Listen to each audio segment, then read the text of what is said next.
से कहने के लिए आया आज, आपसे मैं यही कहने के लिए आया हूं, याद करिए इन लोगों का हरियाणा के बाहर कोई अस्तित्व नहीं, एक अकेले कोई विकास कार्य नहीं करा सकता, इनकी क्षमता भी नहीं है, तो उसे वोट देने का मतलब आपका वोट बेकार जाना है।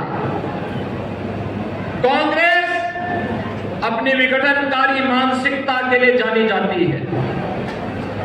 आप देख रहे होंगे कांग्रेस के नेता और नेता प्रतिपक्ष लोकसभा श्री राहुल गांधी के वक्तव्यों को देख सकते हैं। जब भारत के बाहर जाते हैं, भारत की संवैधानिक संस्थाओं पर प्रश्न खड़ा करते हैं, भारत की आस्था पर प्रहार करते हैं, भारत की गुरु परंपरा के बारे में अनर्गल टिप्पणी करते हैं, भारत को अपमानित करने का कोई भी अवसर नहीं चूकते और दुनिया के अंदर भारत को अपमानित करने की सेखी बहारने का काम ये लोग करते हैं। ये लोग जो देश की सुरक्षा के साथ खिलवाड़ करते हैं, इन लोगों से उम्मीद करना कि भारत की सुरक्षा और भारत की समृद्धि के लिए कोई प्रयास करेंगे, ये बेईमानी होगी और कांग्रेस आज इस बेईमानी पे उतर चुकी है।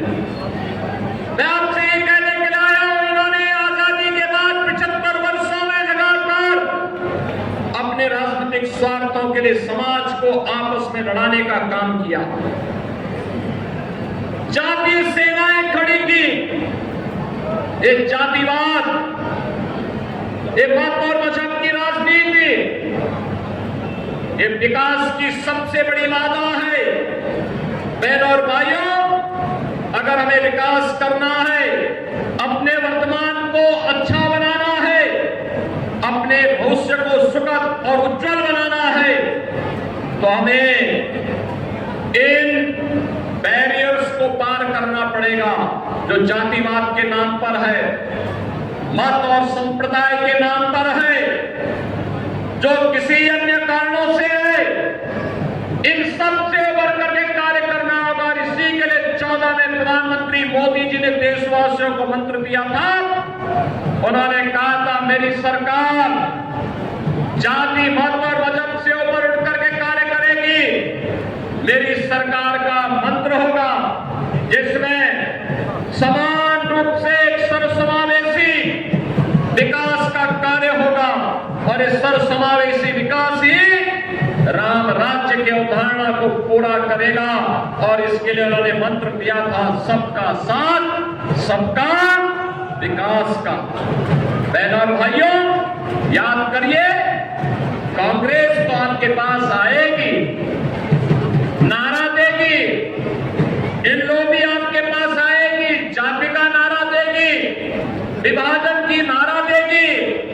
लेकिन मैं पूछना चाहता हूं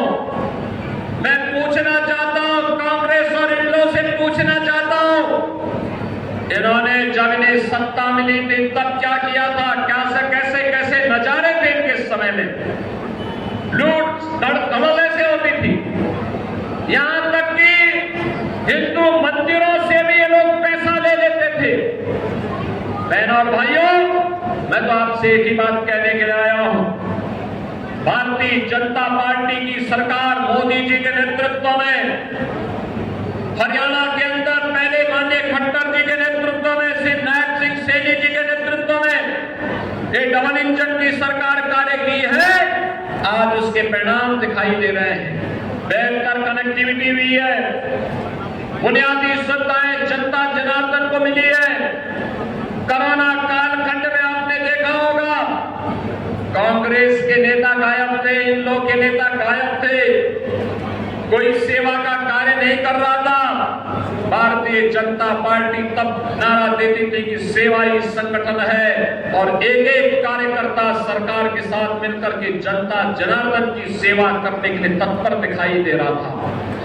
बहनों और भाइयों, भारतीय जनता पार्टी इस जज्बे के साथ आज भारत को एक नया नेतृत्व देने की दिशा में प्रधानमंत्री मोदी जी के नेतृत्व में कार्य कर रही है और इसी कारण से आज मैं आपके बीच आया हूं। चाहे वह अयोध्या में महर्षि वाल्मीकि के नाम पर इंटरनेशनल फिर बाबा साहब अंबेडकर के पंच तीर्थ को निर्माण करने का कार्य ये कांग्रेस ने नहीं किया। कांग्रेस ने तो बाबा साहब भीमराव अंबेडकर का अपमान किया था, उन्हें चुनाव हरवा दिया था। आज आप देख रहे होंगे कांग्रेस बांग्लादेश के अंदर हिंदू मंदिर तोड़े जा रहे हैं, हिंदू मारे जा रहे हैं, हिंदू काटे जा रहे हैं, लेकिन कांग्रेस एक भी शब्द उनके लिए नहीं निकालती है। कांग्रेस के मुंह से, इन लोगों के मुंह से एक भी शब्द नहीं निकलता है। मैं पूछना चाहता हूं, ये बांग्लादेश के अंदर जिन हिंदुओं पर अत्याचार हो रहा है, इनमें 90% दलित जाति के हिंदू हैं।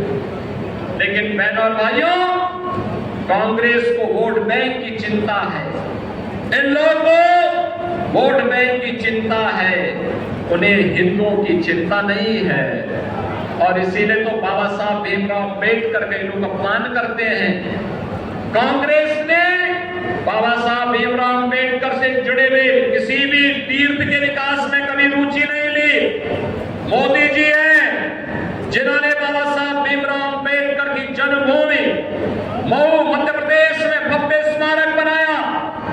बाबा साहब भीमराव अंबेडकर के उच्च शिक्षा का अध्ययन करने के लिए ब्रिटेन के जिस भवन में रहकर के उन्होंने उच्च अध्ययन प्राप्त किया था, उस भवन को मोदी जी ने भारत सरकार और महाराष्ट्र सरकार के साथ मिलकर के खरीदा और फिर भारत से जाने वाले अनुसूचित जाति के छात्रों के लिए छात्रावास और गेस्ट हाउस बनाया। उस भवन को बाबा साहब भीमराव अंबेडकर का स्मारक भी बनाया और उन्हें स्पेशल स्कॉलरशिप उन छात्रों के लिए उपलब्ध करवाई। बाबा साहब भीमराव अंबेडकर ने दिल्ली में रह करके अपना सार्वजनिक जीवन जहां व्यतीत किया, वहां बाबा साहब भीमराव अंबेडकर का भव्य स्मारक बाबा साहब अंबेडकर इंटरनेशनल सेंटर के रूप में विकसित हो चुका। कभी दिल्ली में जाकर के देखे, बाबा साहब ने जहां अपनी दीक्षा ली थी, वह भूमि को भी एक भव्य स्मारक बनाने का काम प्रधानमंत्री मोदी जी के नेतृत्व में हुआ है। बाबा साहब भीमराव अंबेडकर ने, बहनों और भाइयों, अंतिम यात्रा जहां उनकी निकली थी, उस चैत्य भूमि में भी भव्य स्मारक बनाने का काम भारतीय जनता पार्टी ने किया है। ये पंचतीर्थ बाबा साहब भीमराव अंबेडकर से जुड़े हुए भारतीय जनता पार्टी की नेतृत्व की, मोदी जी की नेतृत्व की सरकार ने बनाए हैं। और इसीलिए आज मैं आपके पास आया हूं कहने के लिए, चुनाव में जाति के नाम पर तमाम लोग आपके बीच आएंगे। कोई कांग्रेस के नाम पर आएगा, कोई इन लोगों के नाम पर आएगा, कोई निर्दल आपके बीच में आएगा। लेकिन बहनों और भाइयों, ये सब बिना पेटे के लोटे हैं, लुढ़कने वाले हैं, इनका कोई अपना अस्तित्व नहीं, कोई वजूद नहीं, इनके पास विकास का कोई विजन नहीं है। युवाओं के उज्जवल भविष्य को आगे बढ़ाने के लिए इनके पास कोई योजना नहीं है, इनकी नीयत भी ठीक नहीं है और राष्ट्र के प्रति इनकी नीति भी अच्छी नहीं है। और इसीलिए आज हम सब आए हैं। भारतीय जनता पार्टी ने जो कहा सो करके दिखाया, जो कहा सो करके दिखाया।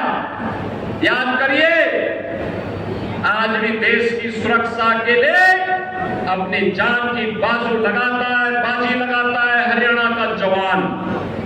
बॉर्डर की सुरक्षा के लिए, सीमा की सुरक्षा के लिए कांग्रेस के समय में चीन और पाकिस्तान भारत की सीमा में घुसते थे। आज वे हमारी सीमा में नहीं घुसते, बल्कि अगर किसी ने दुस्साहस किया तो भारत का बहादुर जवान पाकिस्तान के अंदर घुस करके पूरी तरह सर्जिकल स्ट्राइक करके उनके आतंकी कैंपों को नष्ट करने का काम करता है। मैं पूछना चाहता हूं, क्या ये कांग्रेस के नेतृत्व में, क्या ये राहुल गांधी के नेतृत्व में, क्या ये संभव हो सकता था? क्या कभी नहीं हो सकता। और मैं पूछना चाहता हूं, कश्मीर में धारा 370 क्या ये कांग्रेस हटाती? क्या धारा 370 हटाने का मतलब आतंकवाद की ताबूत में अंतिम कील ठोकने का काम कर दिया। आतंकवाद नहीं बच सकता, अंतिम श्वास गिर रहा है। ये छोट-मोट घटनाएं जो होती है ना, ये मान के चलिए जब दीपक बुझता है ना तो वो तेजी के साथ जलता हुआ दिखाई देता है। याद रखना, ये तेजी के साथ, उतनी तेजी के साथ बुझ भी जाएगा, आतंकवाद सदैव के लिए समाप्त हो जाएगा भारत के अंदर से। और कश्मीर में धारा 370 क्या कांग्रेस हटा पाती क्या? कभी नहीं हटाती कांग्रेस, क्योंकि कांग्रेस ने ये लगाया था। और मैं पूछना चाहता हूं, क्या अयोध्या में राम मंदिर का निर्माण और रामलला को 500 वर्षों के बाद एक कांग्रेस बिठा पाती क्या? क्या ये काम कर पाते क्या? बहनों और भाइयों, मैं यही पूछने के लिए आया हूं, ये इन लो हो या कांग्रेस, ये न विकास करा सकते हैं, ये न आपको सुरक्षा दे सकते हैं, ये न बेटी को सुरक्षा दे सकते हैं, ये न व्यापारी को सम्मान दे सकते हैं, ये किसानों को खुशहाल नहीं कर सकते हैं, ये लोग किसी भी प्रकार से देश को सुरक्षा नहीं दे सकते, आतंकवाद से नहीं लड़ सकते, नक्सलवाद से नहीं लड़ सकते, उग्रवाद से नहीं लड़ सकते, और ये आपकी आस्था का भी सम्मान नहीं कर सकते। जब ये किसी लायक नहीं है तो इन्हें वोट के लायक क्यों बना रहे हैं? वोट भी मत दीजिए इनको। और यही आह्वान करने के लिए आया हूं मैं कि आप सब जो आपके वर्तमान को और आपके भविष्य को उज्जवल बनाने में योगदान दे, उस भारतीय जनता पार्टी को वोट दे। और भारतीय जनता पार्टी ने एक योग्य और कर्मठ नेता को, श्री कृष्ण बेदी को आपके बीच में प्रत्याशी बनाकर कृष्ण बेदी प्रदेश सरकार का एक कर्मठ मंत्री, कार्य करने का जज्बा है। अनुसूचित जाति में किसी भी जाति का हो, सबको गले से लगाने का जिसके अंदर जज्बा है, जिन्होंने अपने जीवन का मंत्र बनाया है संत रामानंद की इस पंक्ति को कि जाति पाति पूछे नहीं कोई, हरि को भजे सो हरि का होई। और इस भाव के साथ श्री कृष्ण बेदी लगातार यहां पर भारतीय जनता पार्टी के कार्यकर्ता के रूप में हरियाणा के विकास के लिए मनोहर लाल खट्टर जी के नेतृत्व में, नायब सिंह सैनी जी के नेतृत्व में लगातार यहां के विकास के लिए कार्य किए हैं। और बहनों और भाइयों, आज इसी के लिए मैं आपके पास आया हूं। श्री कृष्ण बेदी को कमल चुनाव चिन्ह पर विजयी बना करके भेजेंगे। दोनों हाथ ला करके मुझे आश्वस्त करो, भेजेंगे, चुनाव जीतना करके जाएंगे। बहनों और भाइयों, चुनाव जीतने के बाद जब आप मेरी बात सुनेंगे, जो मैं कहूंगा वो कार्य करेंगे। आप जितने लोग यहां पर हैं, मेरे साथ संकल्प लीजिए कि 10-10 वोट आप सभी अपने वोट के साथ साथ 10-10 वोट कमल चुनाव चिन्ह पर भाजपा को दिलाएंगे। सभी लोग दिलाएंगे। तो मेरे साथ बोलेंगे, भारत